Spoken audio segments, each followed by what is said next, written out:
أعوذ بالله من الشيطان الرجيم بسم الله الرحمن الرحيم إن الحمد لله نحمده ونستعينه ونستغفره ونعوذ بالله من شرور أنفسنا وسيئات أعمالنا من يهده الله فلا مضل له ومن يضلل فلا هادي له وأشهد أن لا إله إلا الله وحده لا شريك له وأشهد أن محمدا عبده ورسوله أما بعد يقول الله تبارك وتعالى في كتابه الكريم بعد أعوذ بالله من الشيطان الرجيم بسم الله الرحمن الرحيم وقال لهم نبيهم إن الله قد بعث لكم طالوتا مالكا قالوا أن يكون له الملك علينا ونحن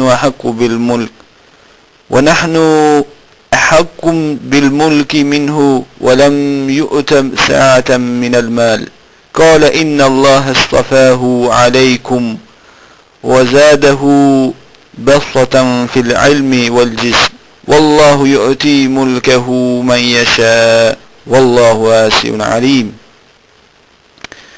Falëndërimi takon Allahu te bareke ve teala, atë falenderojmë dhe vetëm prej tij ndihmë dhe falje kërkojmë. Udhëzues është veç ai, drejtues është veç ai, i cili i udhëzon njerëzit nga errësira, pa i nxjerr nga errësira në dritë.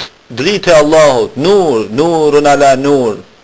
Drita e Allahut e cila nuk mund të blehet në për shitore dyqane apo në për markete dhe supermarketet e mëdhaja. Drita e Allahut që ngrit zemrat e besimtarëve me imanu billah, besim të fuqishëm në Allahun fuqiplot. Të nderuar vëllezër besimtar dëgjues të kësaj audioje në internet dhe kudo që jeni në planetin tokë përmes valëve të internetit. Unë jam një vëlla ju, Imam Arber Berisha, dhe inshallah me lejen e Allahut te bareke ve teala do të trajtojmë së bashku një temë mjaft me rëndësi nga historia islame dhe mjaft me rëndësi nga shpjegimet analitike tefsirore të Kur'anit. Pra pikërisht bëhet fjalë për një personazh mjaft interesant, i cili e ka emrin Talut. Dhe Kur'ani na jep shumë mësime nga ana e këtij personi, të cilin Allahu xhalla shanuhu e zgjodhi pris udhëheqës në mesin e popullit Benu Israilit. Allahu xhalla shanuhu i lavdruar qoftë ai, i cili jep pushtetin kujt e doj dhe ja merr pushtetin kujt e doj. Allahu xhalla shanuhu përmes personazheve të ndryshme në Kur'an na sjell neve që të reflektojmë dhe të meditojmë për rrugën e Allahut te bareke ve teala, dhe këta persona janë një optik paralele që të rriqen nga e kaluara në të sotmen për të marrë mësim nga këto lëvizje, nga këto struktura kuranore. Dhe pikërisht në fillim të hapjes së kësaj ligjërate i dersi islam, lexuam një ajet mjaft me rëndësi, që pra pikërisht hapet ajo, pra dera kryesore që tregon mbi çështjen e Talutit. Dhe pikërisht pra Allahu te bareke ve teala tregon rastin e Benu Israilve kur Allahu caktoi sëndues Talutin pra. Dhe kështu thot Allahu në Kur'an, Bismillahirrahmanirrahim, wa qala lahum nabiyuhum inna Allaha qad ba'atha lakum Talut. Pejgamberi tyre u tha, Allahu caktoi sëndues tuajin Talutin. Pra Talut e maliken. Kale, ata thanë,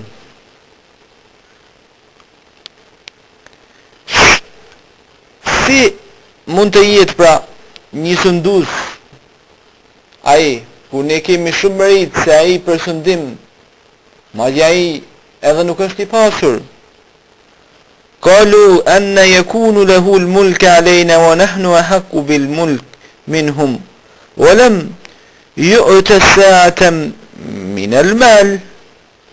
Pra madje ai edhe nuk është i pasur, pra nuk është njeri i pasur, njeri i kategorisë dhe shtresave të larta, njeri me kamje të lartë. Dhe si u përgjigj ai, si u thaj? Qala inna Allaha istafahu alaykum wa zadahum bastatan fil ilmi wal jism. Ai tha, Allahu e zgjodhi atë sundu stuin dhe pajisi me dituri gjerë e më fuqi trupore. Wallahu yu'ti mulke man yasha, wallahu wasi'un alim. Edhe Allahu pra i jep sundimin e vet atij që do pra.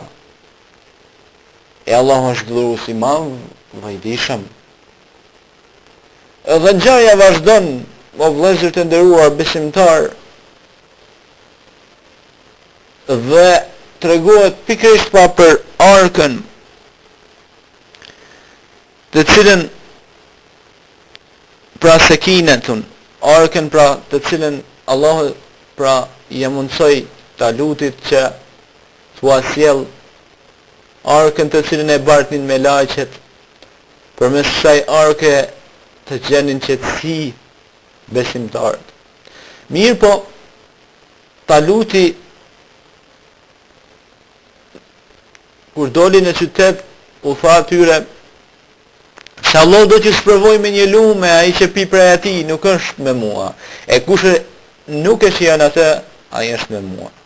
Përveç atij që me dorën e vet e pi një grushk, mirë po me përjashtim të një pakicë për tyre të tjerë pin nga ai.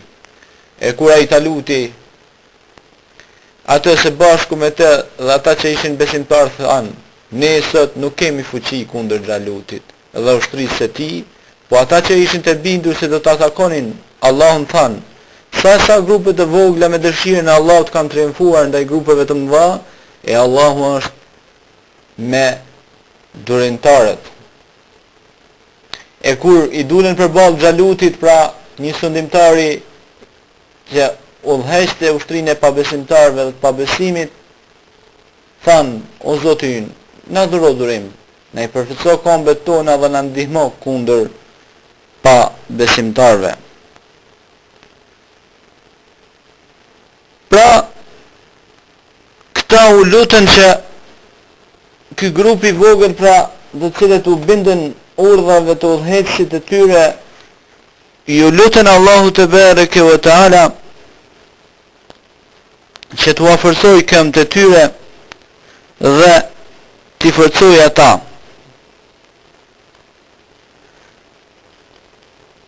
Pra lutja ishte kësaj, qalu, pra ata thanë, Rabbana afrigh alejna sabran wa thabbit aqdamana wansurna ala al-qawmi al-kafirin.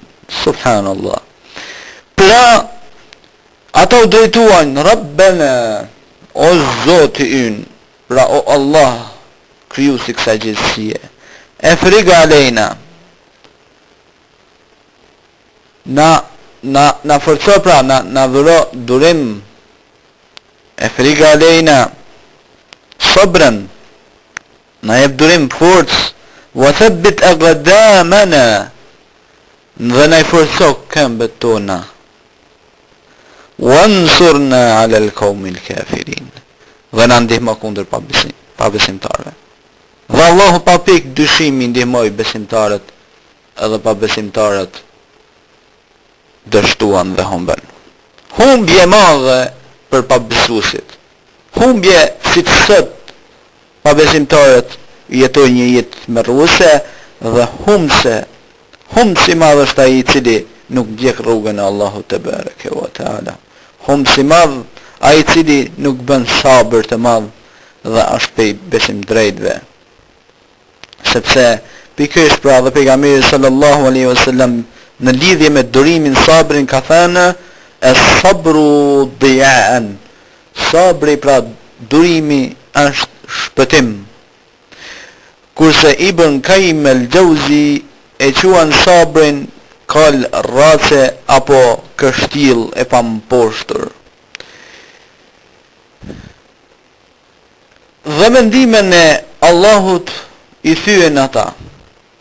Wa qatala Dawud al-Jalut. Dhe mbyti Davudi alayhi salam, një pejgamber i Allahut të cilit Allahu i dha fuqi, forcë dhe pejgamberlek. Wa qatala Dawud al-Jalut. Dhe mbyti Davudi Jalutin. Dhe Allahu i dha atij pra Davudit sundimin pejgamberlekun dhe mësoi atë për çdo gjë që deshi. Pra Davudi ishte një pasardhës i Talutit pra në linjen e udhëheqjes së besim drejtëve. Dhe sikur Allahu të mos i mbrënte njerëzit me disa prej disa të tjerëve, do të shkatërrohej toka, po Allahu është bamirës i madh ndaj njerëzve. Këto janë pra argumente të Allahut që t'i lexojmë ty me saktësi, pra që i lexojmë pra Muhamedit a.s. dhe tërë umetit të Muhamedit a.s. dhe neve si umet që të marrim mësim. Pra këto mësime tregojnë shumë. Tregojnë për kategori të njerëzve të ndryshëm, zullumçar, pabesimtar, njerëz të cilët kanë devijuar nga rruga e Allahut subhanahu wa ta'ala. Udhëzues është veç Allahu, drejtues është veç Allahu, orientues është veç Allahu te bareke wa ta'ala. Dhe besimtarët e vërtet marrin mësim nga këto ngjarje specifike dhe çështjen e lumit që të cilën pra përmenda dhe përmendi pra pikërisht e përmendëm në ajetin kuranor për çështjen e lumit. Tha, ai që pin nga ky lum nuk është prej meje, u tha Taluti popullit e vet. Ashtu si Musa alayhis salam, me cili e ndau detin mes për mes dhe kaloi popullin Benu Izraelit dhe u tha, shikoni pra, këto më mundson Allahu im, Zoti im, andaj keni kujdes, merrni të selva, merrni mish, merrni të gjitha. Dhe si përfundim ata e shkelen traktatin, e shkelen beslidhjen, e shkelen rregullin dhe nuk ju përmbajtën fjalëve të pejgamberit Allahut dhe mësimeve të Tevratit dhe filluan të adhurojnë viçin. Dhe shkak dhe sebeb i adhurimit të viçit ishte Samiriu, një komplotist tradhtar, shirkaxhi i tmerrshëm. Dhe si përfundim i gjithë kësaj pra ata filluan të adhurojnë idhuj. Dhe me të vërtet pra ata shkelen beslidhjen, ata shkelen rrugën e Allahut dhe shkelen ligjet e Allahut në Tevrat. Po ashtu si që shkelen ligjet e Allahut Benu Izraelit të cilët i kërkuan sofrën Maide, pra sofrën në suën Maide Isas a.s. Dhe Isa a.s. tha, unë ato va mënsoj se me lejen e Allahut, mirë po keni kujdes se ju po kërkoni këtë, mirë po keni kujdes nëse nuk besoni përsëri pejgamberllakun tim dhe Zotin tim, Allahun te bareke ve teala. Do t'ju dënojë Allahu me një dënim të dhëmshëm çka s'ka dënu popull tjetër më parë. Dhe me të vërtet ashtu ndodhi. Allahu është me dënimtarët, Allahu është me njerëzit të cilët janë siddiqin në udhën e Allahut te bareke ve teala. Dhe sa pe grupacioneve të vogla kanë fituar ndaj grupacioneve të mëdha, dhe pa pikë dyshimi historia islame na tregoi, pra edhe në kohën e Talutit, që një grup i vogël triumfoi ndaj tij të madhit dhe waqatel Davud e Jalut, dhe mbyti Davudi me lejen e Allahut Jalutin, një sundimtar famkeq i cili dështoi me pabesimin e tij. Dhe me të vërtet besimi, drita, nuri i Allahut, imanu billah, triumfon, sepse ky është nurun ala nur, dritë për mbi dritë. Dhe me të vërtet vëllezër besimtar, përmes këtyre mësimeve kuranore, Allahu na jep shembuj për mbi shembuj dhe na tregon se si dështakët pabesues humben dhe do të humbasin historikisht dhe fjala e Allahut do të shkojë në vendin e saj dhe me lejen e Allahut çdo gjë do të vijë rendi i saj dhe me lejen e Allahut pra ne duhet të marrim mësime se gjithmonë populli pa bindur do të shkojnë në një qërë sokak pa krye dhe në këtë tregim na tregohet se Allahu jep pushtetin kujt doj dhe ja merr kujt e doj, qoftë i pasur i varfër ai, i çfarë do shtrese pra që do të jetë ai. Dhe Allahu sprovon popujt dhe pasuesit e tyre dhe sprovon njerëzit me pasuri, me familje, se me të vërtet innamal hayatud dunya laibun, me të vërtet jeta e kësaj bote është si një lojë, thot Allahu në Kur'an. Dhe Allahu subhanahu wa ta'ala i sprovon besimtarët me lloj sfidash dhe të papriturash. Dhe po mos të ekzistonte e mira, pra të mirët, bota do të shkatrojë si dikur, si sot e në të ardhmen. Dhe këto tregimi treguan Muhammedit a.s. por na treguan edhe ne si pasues të ummetit Muhammedit sallallahu alaihi wasallam. Allahu na bëf prej të mirëve, Allahu na dojtoft, na uzoft, dhe lutim Allahun fuqiplot që të na bëjë prej atyre të cilët në momentet e fundit thon la ilaha illa Allah Muhammadur Rasulullah, na bëjë prej atyre të cilët e falim namazin, pra i bindemi, nënshtrohemi dhe besojmë Allahun te bareke ve taala, e japim zakatin, agjerojmë Ramazanin, shkojmë në haxh, mbështetemi Allahut te bareke ve taala, besojmë Allahun si një dhe partak, dhe i mbështetemi dhe i friksohemi dhe e duam dhe respektojmë dhe i bindemi dhe i nënshtrohemi dhe adhurojmë Allahun fuqiplot. أقول قولي هذا واستغفر الله لي ولكم فاستغفروه إنه هو الغفور الرحيم.